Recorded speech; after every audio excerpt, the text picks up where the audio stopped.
Apolinário, quando dizem o diabo é inimigo de Deus, vocês não acham que é colocar o diabo em pé de igualdade com Deus? Um Deus inexplicavelmente todo-poderoso não tem inimigo. A criação de Deus, sim. A impressão é que Deus precisa se esgotar para vencer o diabo. Boa pergunta. Achei. Boa pergunta, Nossa, né? Excelente pergunta. Qual o nome dele? André? André Apolinário. Pô, eu gostei também. André, você fez uma pergunta teológica profunda. Que eu vou tomar licença aqui. Eu até tomei a iniciativa. Desculpa, Saião. Tranquilo. Eu vou responder com uma outra pergunta. Se Cristo é Deus e Cristo morreu, como pode um Deus eterno sinceramente morrer? Se Deus é Deus, como é que tem o grande conflito entre o bem e o mal? Eu só tenho uma resposta para te dar, André. Deus vai parecer heresia no primeiro momento, mas ouça até o final, você vai entender. Deus não luta com o diabo com os poderes de Deus. Porque se Deus lutasse com o diabo como Deus, não teria luta. Teria massacre. O próprio fato de ter um grande conflito entre o bem e o mal significa que Deus não luta com as armas de Deus. Ele luta com o caráter de Deus. Porque quando começou a rebelião no céu, que se estendeu para o planeta Terra, a grande acusação é que Deus era um déspota, que ele nos obrigava. E quando o diabo nos acusa, não é só acusar os nossos pecados, como muita gente pensa, não. Ele nos reclama para ele. E como no caso do livro de Jó, que ele falou o seguinte: Jó está te servindo porque o senhor compra Jó, tira os bens dele, eu quero ver se você te segue. Deus deixou Jó sofrer para mostrar para o universo que Deus não obriga, Deus não é um ditador. E no final das contas, o bem vai vencer o mal, não com superpoderes de Deus, Marvel, mas sim com o caráter de Deus.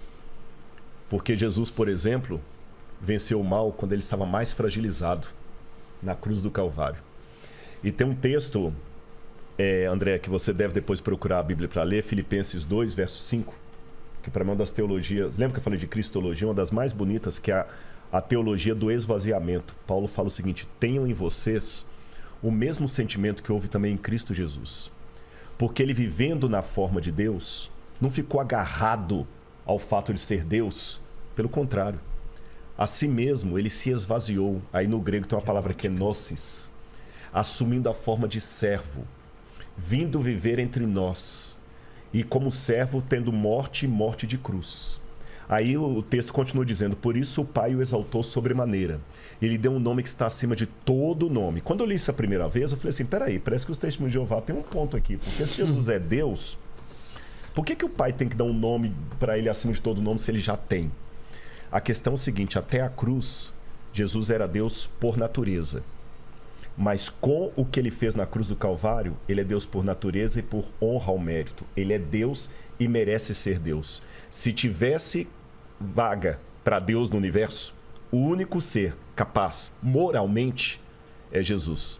Porque é fácil ser Deus quando você tem os poderes de Deus, mas manter a nobridade, o caráter de Deus, quando você está temporariamente destituído daquela glória, é que é a questão. E ele venceu com a fraqueza. Ele venceu com o caráter. Ele não venceu o diabo jogando raiozinho. E aquele fogo de enxofre que vai vir consumir os ímpios no final, não é Deus mandando raiozinho ali, brincando, não. Ele se afastando, respeitando a decisão que eles tomaram. Que aí eles vão enfrentar a ausência absoluta de Deus. Mas até então, ele vence o mal com o caráter dele. Cristo se esvaziou para estar justamente no nosso nível. Por dois motivos ele se esvaziou, Pedro. Não, André, né, André? Primeiro, para revelar o Pai.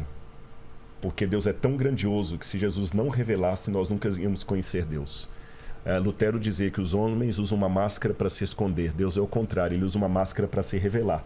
Porque ele é tão grandioso que o jeito dele se revelar é se ocultando. E o segundo, quando nós estávamos mortos em nossos pecados, ele se fragilizou, tomou a nossa humanidade e com o seu amor e o seu caráter, ele venceu o mal. Essa é a maior prova de que ele é poderoso.